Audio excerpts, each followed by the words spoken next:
CTV News with Angela Mackenzie. Good evening. Thank you for joining us. Today marks 13 years since the deadly Lac Mégantic rail disaster. Yesterday, in a residential area in Repentigny, there was another terrifying train derailment, and incredibly, this time, no one was hurt. Olivia O'Malley has more. Debris from the train is scattered across the tracks in Repentigny. CN says 45 cars derailed and ended up in various positions.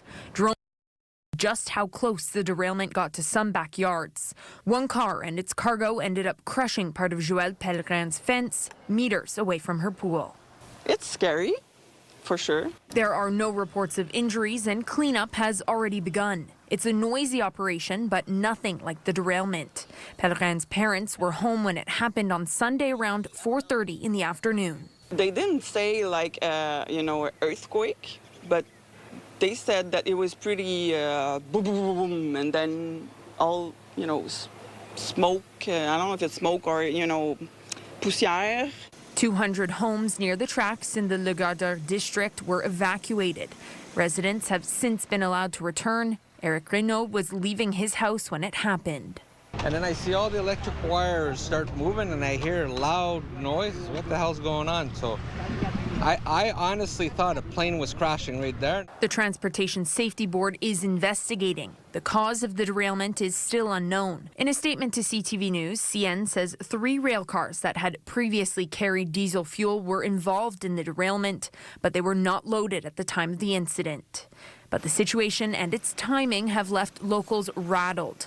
Today is the 13th anniversary of the Lac Mégantic rail disaster. A runaway train derailed, smashing into the downtown core, killing 47 people. C'est inquiétant quand on est dans des situations comme ça. Vivian Charon says it's worrying. Whenever you think about Mégantic and what happened there, you always wonder if the same could happen here. Bien sûr, on a hâte de voir les conclusions de l'enquête, les recommandations qui vont en découler. Repentigny Mayor Nicolas Dufort says safety is the top priority, but adds the town has never had any problems with the train before this. Officials say there's no precise timeline on how long the cleanup will take, but it's expected to last at least a few more days.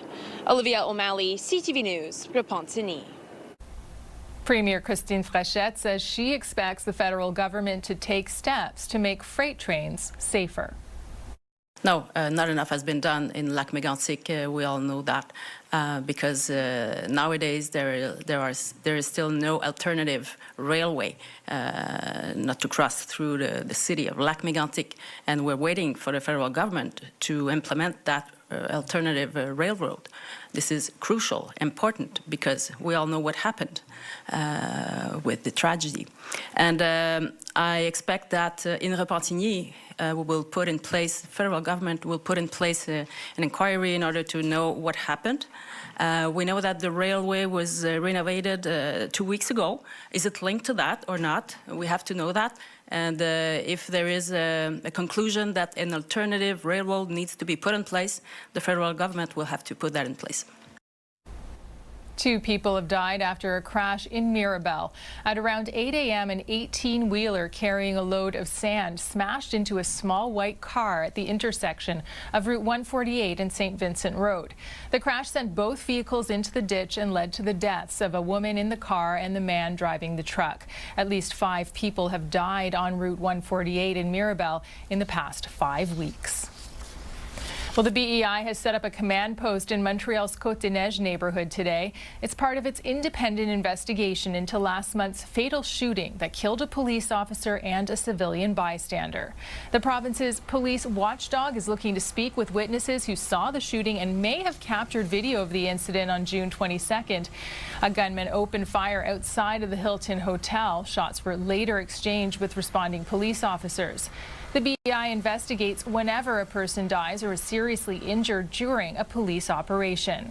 Anyone with information is asked to reach out to the BEI through its website. And a public memorial is being held at the Bell Centre tomorrow for the officer killed in that shooting. There will be a cortege procession for Police Constable Mohamed Lamine Ben Redouane starting at 10 a.m. It begins at René Lévesque Boulevard and St. Urbain Street and will make its way to the ceremony, which is set to begin at 12:30. The Royal Canadian Air Force will fly over downtown at 10:15. Well, Santé Quebec is using AI to help improve service for its 811 health line. It's a first in Canada, and now callers needing guidance for influenza or gastroenteritis in adults are transferred to a non-clinical agent who uses an AI-powered app to help patients. I mean, there's value. We decrease waiting time, less people hanging up, and we use the full scope of practice of every one of our actor in our organization. Burden on our staff is huge, whether it be nurses, physician. So having this kind of tools that empowers the human and orients the patient to the right place for the right need is essential today in our organizations. Santé Quebec says it will free up nurses to take more calls and to focus on more urgent or complex cases. Well, police arrested 4 teenagers after an attempted robbery at a jewelry store. Police were called at around 1:45 a.m. when an SUV smashed into the store on Fleury near Curotte. Witnesses said several people jumped out and tried to steal jewelry before getting in another car and driving away. Police stopped that vehicle and arrested 4 males aged 13 to 18 years old. Well, Transport Quebec will be doing repaving work on eastbound Highway 40 this weekend. Every eastbound lane from Côte-de-Liesse to the on-ramp for the 15 north to Laval will be closed. The work starts at 11:30 Friday night and will last until Monday, July 10th. It's expected to cause major delays on the eastbound 40, northbound Côte-de-Liesse and northbound to Carey. The paving work will be delayed if there's a chance of heavy rain. Well, Quebec has now completed the province-wide rollout of its specialized courts for sexual and domestic violence cases. The goal is to make the justice system more accessible for victims. Laurence Brisson-Dubreuil has more on the latest location in Longueuil. Calling it an important step in protecting victims, the Premier announced the final phase of the government's plan to have specialized courts in every judicial district in the province. That shows to me that we've adopted the right approach because confidence is now more established, more present. More than 53,000 victims of sexual and domestic violence have received support through Quebec's specialized courts. They were created to make the process less intimidating for victims. They include specialized trainings, dedicated support workers, and separate spaces for victims. But even as the final court opens, some say the work of improving the justice system is far from over. Longueuil's mayor is calling on Ottawa to revisit the right of accused individuals to choose a jury trial. She argues that can force victims to relive their trauma before 12 jurors instead of a single judge. Officials say the last 5 years have also helped refine the model, from better designed spaces for victims to additional staff and services. Quebec's Justice Minister says that process is ongoing. We share best practices. So we adjust, and you have local table with the community association that help the victim. So we are in a constant dialogue. He points to how infractions for cases of conjugal violence have risen from about 20,000 to 25,000 a year. Support workers say they're also seeing more victims reach out for help. More effective, more victim that they're coming in ask for help, ask to be follow-up also, to have a psychosocial follow-up with us, and to be prepared also to go to court. Still, the model isn't a perfect fit for every community. In Ganawage, leaders are working to expand the types of cases handled through their own system. We'll create our own justice system, which we have, revolved around Skana Azundo, which is more mediation at first, restorative justice. 5 years after the first pilot project opened in Valleyfield, the specialized court network is now complete. The hope is it'll make it easier for victims to come forward. In Quebec, only 5% of sexual assaults are reported to police each year. Laurence Brisson-Dubreuil, CTV News, Longueuil. Quebec's engineers are on strike in their demand for higher wages. Their union says they will refuse to work on Thursdays, on evenings, and on weekends, but will maintain essential services. The engineers work in the ministries of Transportation, Natural Resources, and Municipal Affairs, as well as cybersecurity. Well, the Old Brewery Mission is getting funding to expand its housing projects. Federal ministers were in Montreal today to announce millions of dollars in funding. The project, Pavillon du Plateau, run by the Old Brewery Mission, will have 70 rooming houses for people with low incomes by next year. The location will also have social workers to give residents the support necessary to find permanent long-term housing. The mission is also working on social housing project on St. Antoine near the CHUM Hospital. Well, one of Montreal's best-known music stores is closing. For more than 60 years, Steve's Music was the place to go for musicians just to buy or to hang out. Anastasia Dextrine reports. For more than 60 years, these walls have echoed with the sounds of chords and riffs. And now the silence is setting in. It's like losing someone in your family. It's, for the second or third time, I guess that's my first being when our founder, my father, passed away. Michael Kerman says he took over Steve's Music Store in 2012 after his father died. He's seen it grow as a gathering place for musicians since it was founded in 1965. And he says the stories are too many to count. ZZ Top were playing. Came out with a stack, like probably the size of a phone book, if anyone remembers what a phone book is, of pictures, and just sat down and was like, we got about an hour and a half before we have to hit the road. Just tell them everyone we're here. While the memories of surprise signings will live on, Kerman says the move to close is a sign of the times. He says factors like rising costs and instrument sales shifting online have made it difficult to profit. The store announced the closure of its other Quebec and Ontario locations in February. And now in the final days of the last remaining store, the reality is weighing just as heavily on musicians. There was one story, I was playing a show in Montreal and I left a piece of my gear at home. I just went to Steve's and they gave it to me, and then I went and returned and they're just very musician friendly, and they're always trying to help us. So we were hoping that they would have some of the stuff from the Toronto place because that closed. I mean, it's nice to have an independent or semi-independent, music store have access to that. And it's so sad that this is closed now. Kerman says the store's instruments will be auctioned off in the coming weeks, and those interested can find information on their website. We want everything to have a nice home. Again, they're meant to be played. They're not meant to be, just sitting here. And as the store plays its final note, Kerman hopes the legacy will help to carry on the tune. Anastasia Dextrine, CTV News. Air Canada is cutting more flights to the U.S. It cites high jet fuel costs and low demand. As of this fall, 3 routes from Toronto and Montreal to the American Midwest will be canceled. 3 seasonal routes to Florida from Ottawa, Montreal, and Quebec City will start in December instead of October. And 2 routes from Montreal and Toronto to JFK Airport in New York that were suspended will not return. Still to come, if you book a guided tour on your summer holiday, what happens if it's canceled? Download the CTV News app and stay on top of local stories as they unfold. Increasing number of abandoned buildings. Customize your feed and watch live wherever you are. CTVMontreal.ca, your home for news. A recent study of ChatGPT shows it makes a lot of mistakes, especially when people use it to find health information and to diagnose their symptoms. Montreal cardiologist Dr. Christopher Labos has some suggestions for what to watch out for. I think where you have to be careful is if you're asking it a very nuanced, specific question, it's probably not going to do very well. If you're asking it a question where the field is changing and evolving very rapidly, like menopause, it's probably not going to do very, very well.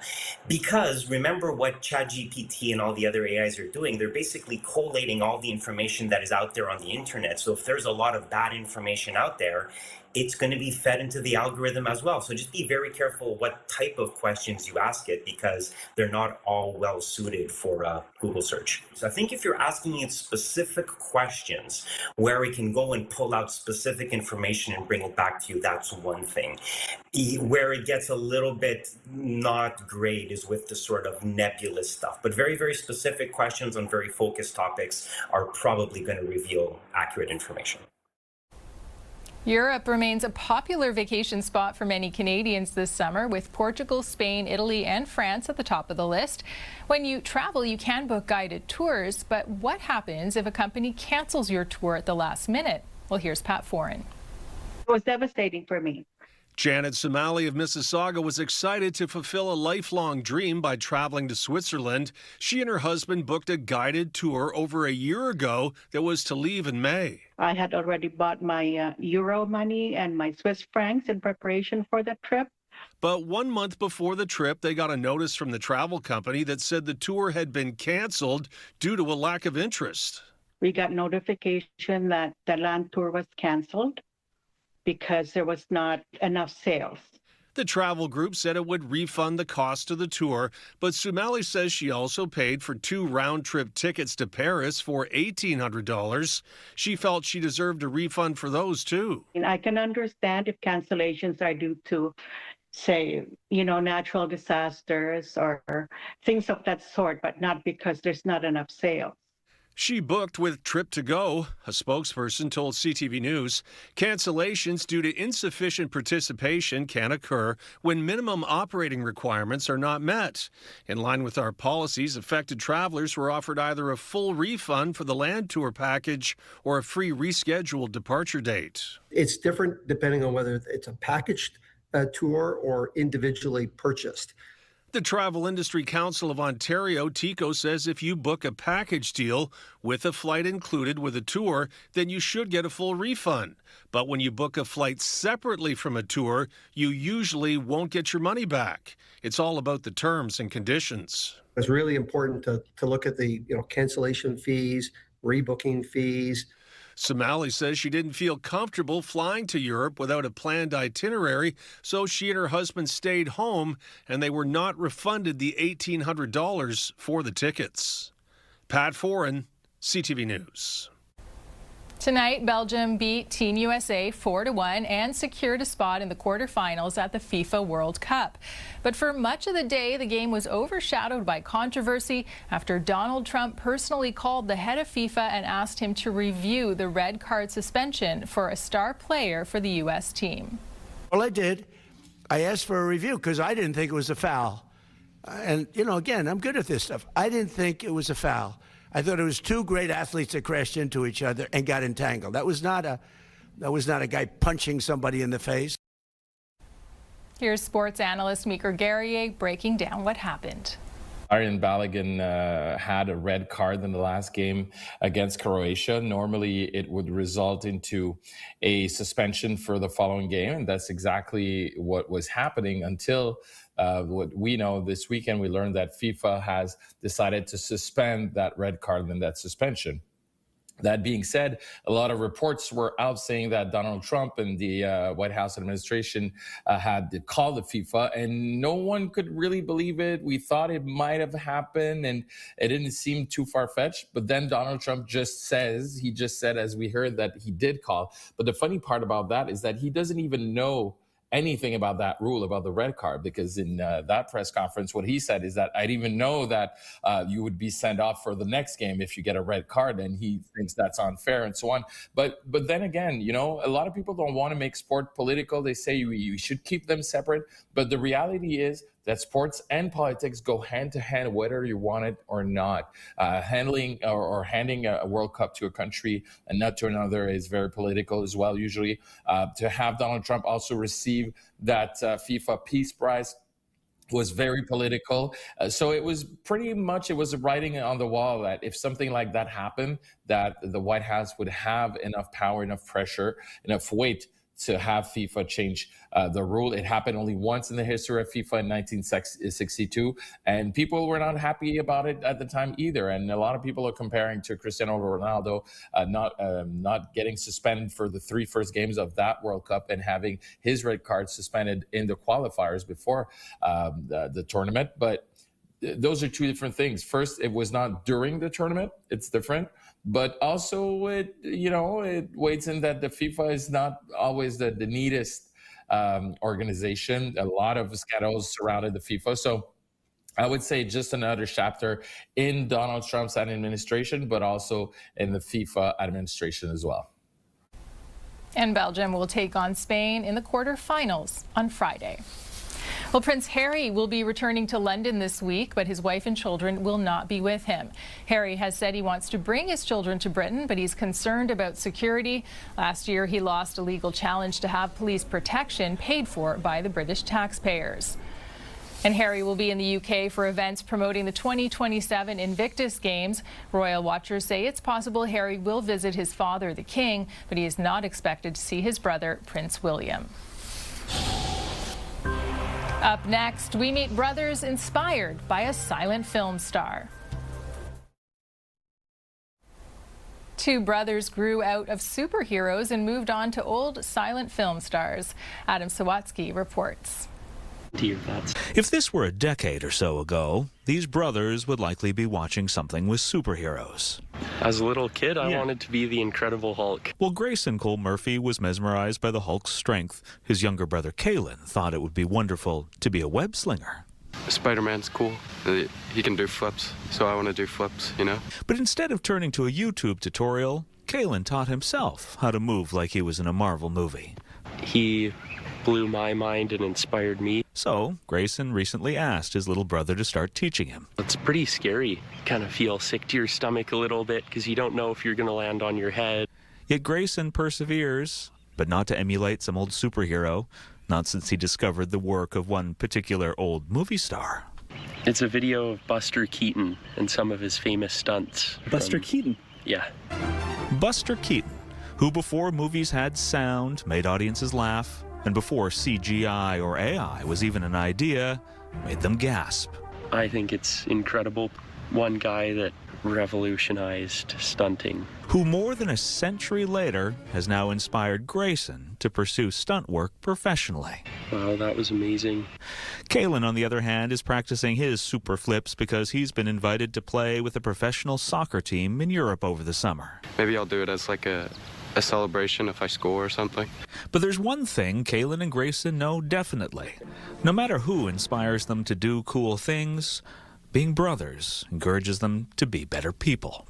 Teaches me to not give up. He's taught me like being responsible for myself, being able to self-reflect. And they've both learned that even better than growing up to be like a comic book dynamic duo is actually being real-life best friends. Adam Sawatsky, CTV News, Colwood. Weather brought to you by Gratian Scaff's 50th anniversary gift event. Get a complete second pair and sunglasses as a gift.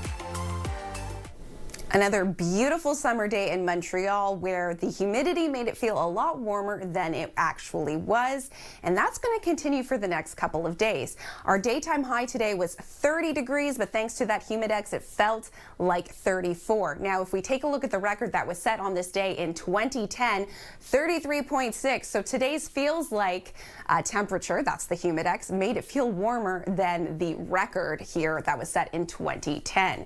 Putting our futurecast into motion now, pretty straightforward. We're going to see a few clouds overnight, but they will start to clear into the early morning hours. We start the day off with lots of sunshine, and that's what we're holding on to throughout the day. So pretty straightforward for our Tuesday. Sunshine is going to be the headline weather-wise for Montreal. And into the evening hours, we hold on to clear skies as we head into our Wednesday, where yet again, we're expecting another beautiful sunny summer day here in Montreal. Overnight, we'll see a low of 19 degrees. We do have those few clouds, but they will clear. Into the early morning hours, we start the day off at 21 with sunshine. We're expecting a daytime high tomorrow of 29, feeling like 34. So very similar to what we experienced today, but we will probably see a little more sunshine. Now, as we look at the next week ahead, we can see that we're seeing another sunny day on Wednesday, 31, feeling like 35.